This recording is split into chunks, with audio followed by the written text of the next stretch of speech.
mean, it looks like we're going to win that one too. I've got to say, when we started doing this, Larry, as you know, there were a lot of skeptics out there saying, "Oh, it's not going to work. We haven't been getting a lot of results." But by the last several months, what we saw is countries and companies within those countries making a decision to embrace the very same security framework that we've been advocating. And as you mentioned, some of those countries, it's critical. That momentum is continuing, and I think it's going to go into the future, along with some of the companies too. And they recognize that the U.S. is leading in 5G while maintaining a strong security presence. So you can have the best of both worlds.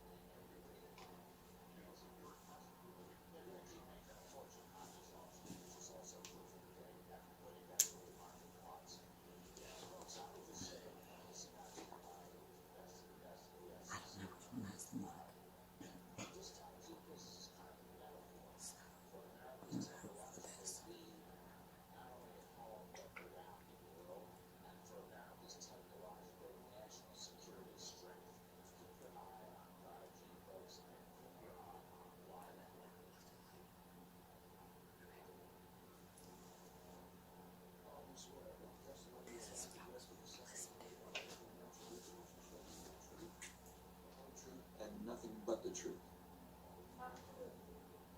You may be seated.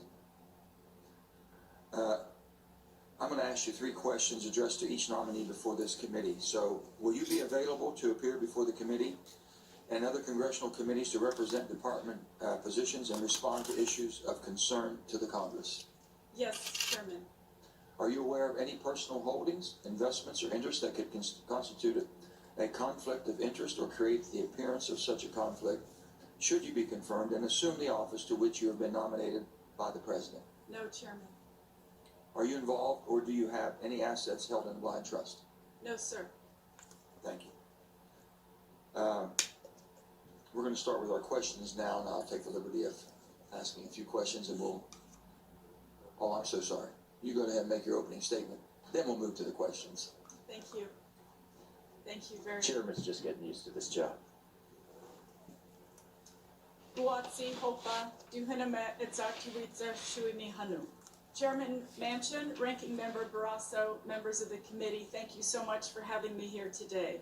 I wouldn't be here without the love and support of my child Soma, my partner Skip, who is with me this morning, sitting behind me, my mom Mary Toya, who is watching from Isla de Pueblo, my extended family, and generations of ancestors who have sacrificed so much so I could be here today. I acknowledge that we are on the ancestral homelands of the Nacotchtank, Anacostan, and Piscataway people. As many of you know, my story is unique. Although today I serve as a member of Congress and was the vice chair of the House Natural Resources Committee, if confirmed, I would be the first Native American to serve as cabinet secretary.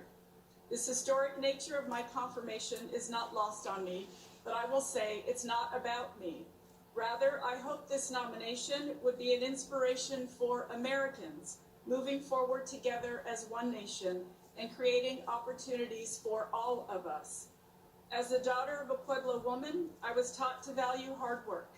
My mother is a Navy veteran, was a civil servant at the Bureau of Indian Education for 25 years, and she raised 4 kids as a military wife.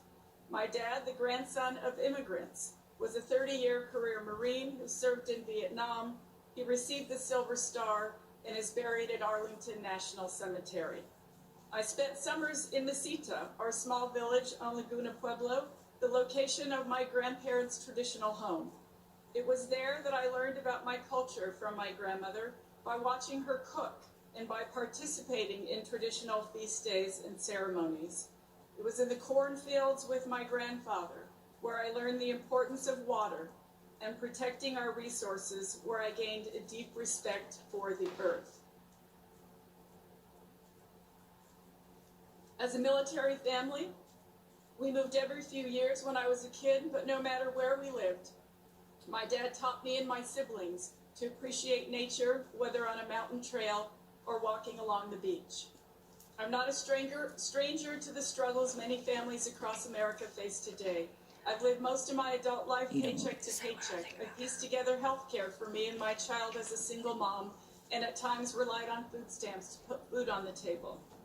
It's because of these struggles that I fully understand the role Interior must play in the President's plan to build back better, to responsibly manage our natural resources, to protect them for future generations, so that we can continue to work, live, hunt, fish, and prey among them.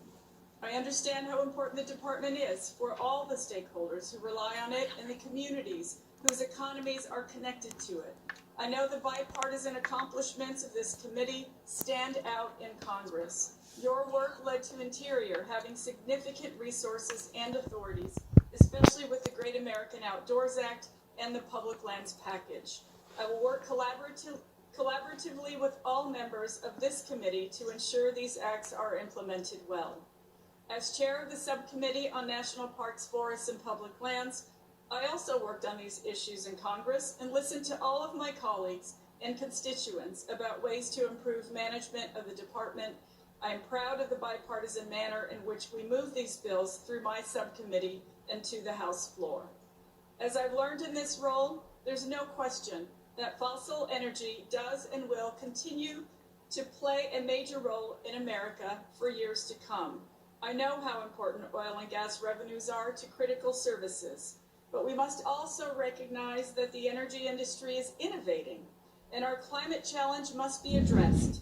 Together we can work to position our nation and all of its people for success in the future. And I am committed to working cooperatively with all stakeholders and all of Congress to strike the right balance going forward. As part of this balance, the department has a role in harnessing the clean energy potential of our public lands and to create jobs and new economic opportunities. The President's agenda demonstrates that America's public lands can and should be engines for clean energy production. President Biden also knows that restoring and conserving our lands through a civilian climate corps has the potential to spur job creation. If confirmed, I will work my heart out for everyone. The families of fossil fuel workers who help build our country, ranchers and farmers who care deeply for their lands, communities with legacies of toxic pollution, people of color whose stories deserve to be heard, and those who want jobs of the future. I vow to lead the Interior Department ethically and with honor and integrity. I will listen to and work with members of Congress on both sides of the aisle. I will support Interior's public servants and be a careful steward of taxpayer dollars. I will ensure that the Interior Department's decisions are based on science. I will honor the sovereignty of tribal nations and recognize their part in America's story, and I'll be a fierce advocate for our public lands. I believe we all have a stake in the future of our country, and I believe that every one of us, Republicans, Democrats, and Independents, shares a common bond.